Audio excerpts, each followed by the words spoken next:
তুই পাগল না সাইকো? যেদিন যেটা পড়বো সেদিন সেটা শেয়ার করব।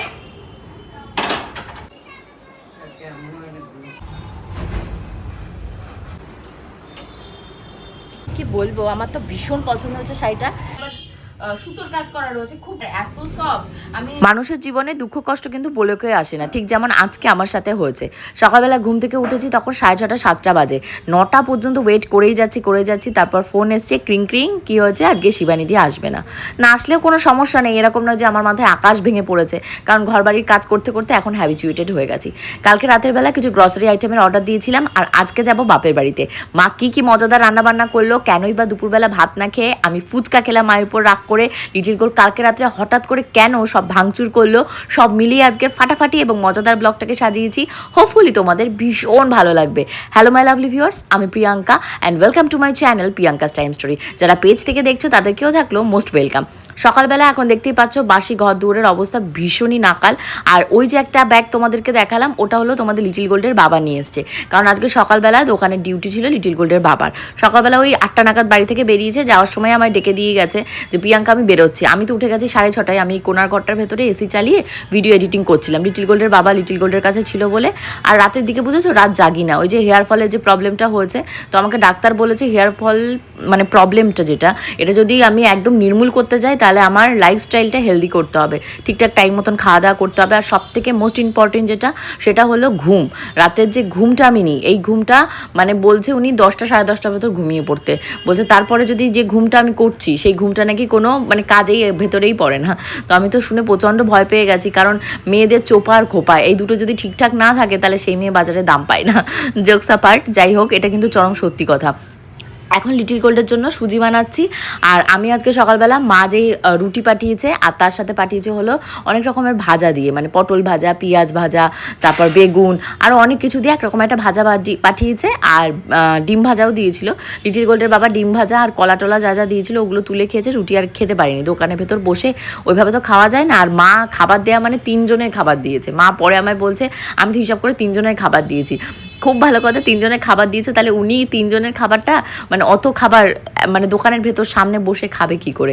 তাই বাড়িতে আসলে তারপর আমি বললাম আমি ঘরটার পরিষ্কার করে নিই, বাসি ঘরটার ঝাড়টা দিয়ে মুছে টুছে নিয়ে তারপরে তুমি আসো, তারপর তোমাকে খেতে দেবো। টেবিলগুলো কি হচ্ছে আজকাল যেহেতু একটু ব্যস্ত থাকছে আর প্রচণ্ড গরম, এক্সট্রা কাজ ওই এক একদিন করে ঘরে ঝুল যাচ্ছি, এক একদিন করে খাটটাটগুলো পরিষ্কার করছি, একদিন কার্টেনগুলোকে খুলে দিচ্ছি, কাছাকাছি করছি। তো টেবিল তারপর রান্নাঘরের স্ল্যাপের উপর দিয়ে আমার বহু দিন হয়ে গেছে মোছা হয় না। এবার শিবানীদিরা কি করে, নর্মাল হয়তো প্লেন ওয়াটার দিয়ে বুলবুল করে রেখে দিয়ে চলে যায়। এবার তাতে কি হচ্ছে পিঁপড়ের উপদ্রব বেড়েছে। আর যেহেতু এটা অনেক বছর আগেকার বাড়ি, মানে কি হচ্ছে এখানে ইঁদুর, পিঁপড়ে, উই মানে কি নেই। আর পিঁপড়ে এখন সবে এসছে তোমাদের সুরসুরি কালো টাইপের পিঁপড়ে, কদিন পরেই লাল পিঁপড়ে আসবে। লাল পিঁপড়ে ভাবো তো লিটিল গোল্ডকে যদি কামড়ায় কি বিপদটাই না হবে। তাই আজকে সমস্ত সার্ফ দিয়ে পরিষ্কার করেছি, মানে যেদিন কোথাও যাওয়ার থাকে মানে তাড়াহুড়ো থাকে সেদিনকে যেন কাজের পাহাড় মাটি মানে আকাশ থেকে এসে যায়। তো যাই হোক এই হলো খাবার দাবার। মা স্যালাড ট্যালাড কেটেছে, একটা কাঁঠাল কিনেছে 100 টাকা দিয়ে। খারাপ, ভীষণই শোচনীয় অবস্থা, মানে কি বলবো। আর এত প্রখর গরম, তারপর কাজ করতে একদম ভালো লাগছে না। সকাল থেকে ব্যাক টু ব্যাক প্রচুর কাজ করেছি। এখন সবে ভয়েস ওভার এডিটিং শেষ হলো। যে কালকে যে জামা কাপড় পরেছিলাম এগুলো এখনও এই যে ভাজ করা হয়নি, কখন এসে ভাজ করবে জানি না। রাখি আবার এই যে এই দুটো পার্সেল এসছে সকালবেলা, এই যে শাড়ি। এখন আমি খাবো, মা যা রুটি পাঠিয়েছে রুটিটাই খাবো, না রুটিটা বাসি হবে, পচা হবে, ভাতটা তার বের করবো না। আর লিটিল গোল্ডকে সুজি খাইয়ে নিয়ে আমি স্নান করে বেরোবো। ভেবে দেখলাম এখন যদি ঘর বাড়ি ডিপ ক্লিনিংয়ের মানে দিকে আমি যাই তাহলে আমি এগোতে পারবো না, কারণ আমার ভিডিও এখনও খানিকটা বাকি রয়েছে। যদিও আজকে বাড়িতে জ্যামার চলছে না, তোমাদের লিটিল গোল্ডের বাবা খবর দিল আজকে 2টো থেকে এক্সাম আছে, ধরো ওইরকম 6টা 7টা পর্যন্ত। এই কাঁঠালটা ওই যে বললাম 100 টাকা দিয়ে মা কিনেছে। আগে আমাদের বাড়িতে জানো তো কাঁঠাল গাছ ছিল বাপের বাড়িতে, তো ওই কাঁঠাল গাছের পাতা পড়া নিয়ে এ নিয়ে ও নিয়ে অনেক সমস্যা। আর গাছটা যেহেতু অনেক বছরকার পুরনো ছিল, শিকড় কী করছে আমাদের যে পাঁচিল রয়েছে বাপের বাড়ি সেই পাঁচিল ফাটিয়ে দিচ্ছে, গাছটা কেটে ফেলেছে।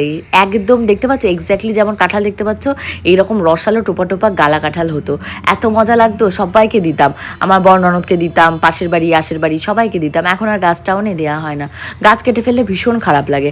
আমার বাপের বাড়িতে একটা চালতা গাছও ছিল, আমার বিয়ের আগে চালতা গাছটাকে কেটে দিল। ওই পাতা ড্রেনের ভেতরে পড়ে, রাস্তায় পড়ে, লোকজন বক বক করে।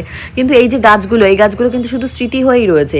এই গাছগুলো আর আমি চাইলেও পাবো না। মা যেমন গল্প করে মায়ের বাপের বাড়ি, তো ওই বাড়িতে নাকি আম গাছ, জাম গাছ, কাঁঠাল গাছ, লিচু গাছ, কি গাছ ছিল না। এরকমই হতো আগেকার গ্রামের দিকে বাড়িতে, বিশেষ করে বাংলাদেশ বলো কি ইন্ডিয়া বলো, সবার বাড়িতে এরকম হাজার রকমের হরেক রকমের গাছ থাকতো। বিলাতি আমড়ার গাছ ছিল আমার দিদার বাড়িতে বাংলাদেশে।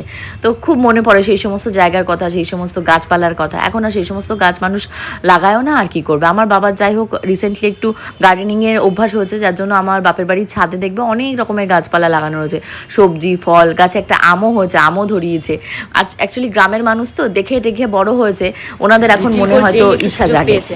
বাপি দাদার ঘরে চলে গেছে, বাপিদার বৌদি তারপর মেয়ে ওকে খুব ভালোবাসে, তো বাপিদা ও এত মানে মায়া আর ভালোবাসা বোঝে, মানে সুযোগ পেলেই দৌড়ে বৌদির কাছে চলে যাবে। তাই আমি বললাম যে নিয়ে আসো, আমরা তো এখন বেরোবো, আমি শাড়িটা খুলবো আর বেরোবো। এই গোপু তাড়াতাড়ি আসো।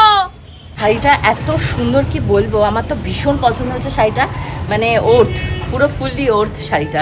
প্যাসা উসুল যে শাড়ি আর ব্লাউজ বলে না, এটা হলো কাইন্ড অফ তাই।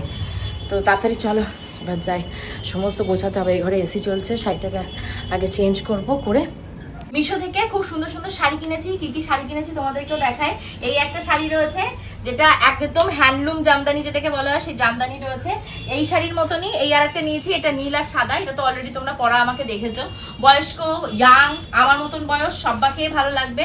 আচ্ছা, ইয়েলো কালারের একটা শাড়ি নিয়েছি, তোমাদেরকে দেখাই। দেখো, যেদিন যেটা পরবো সেদিন সেটা শেয়ার করবে এবং লিঙ্কও তোমরা পেয়ে যাবে। লিঙ্ক কিন্তু আমার কমিউনিটি পোস্টের ফটোতে পাবে। উল্টো পাল্টা কোথাও গিয়ে খুঁজলেও হবে না, বা আমাকে উল্টো পাল্টা বললেও কিন্তু লিঙ্ক পাবে না। লিঙ্ক খুঁজতে হবে কমিউনিটি পোস্টে গিয়ে, ফটোর পাশাপাশি আমি ইয়ে দিয়ে দেবো লিঙ্ক। আর এইটা কিন্তু একটা হ্যান্ডলুমের ভেতরে রয়েছে, এখানে আবার সুতোর কাজ করা রয়েছে, খুব ভালো লাগছে। আমি খুব তাড়াতাড়ি ঘুরতে যাব, ভেবেছি ঘুরতে গেলে এই শাড়িটা পরবো, আর যদি আগে পরি তো তোমাদেরকে দেখাবো।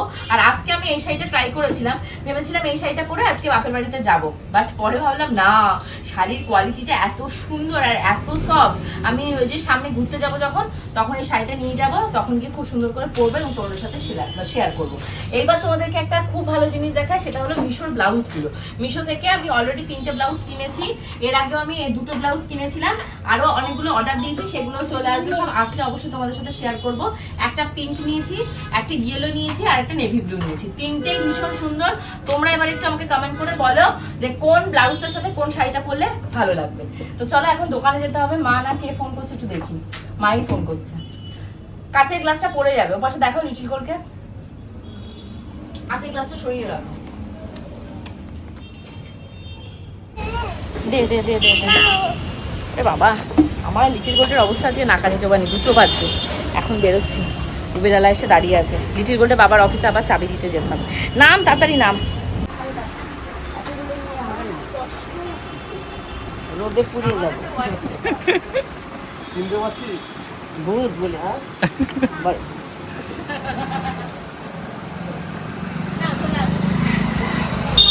আমাকেও একটা ওআরএস দাও, প্রচুর গরম লাগছে, বিভৎস গরম, আর ডিহাইড্রেশন হয়ে গেছে। ছাদে নাচানাচি করে এসেছি।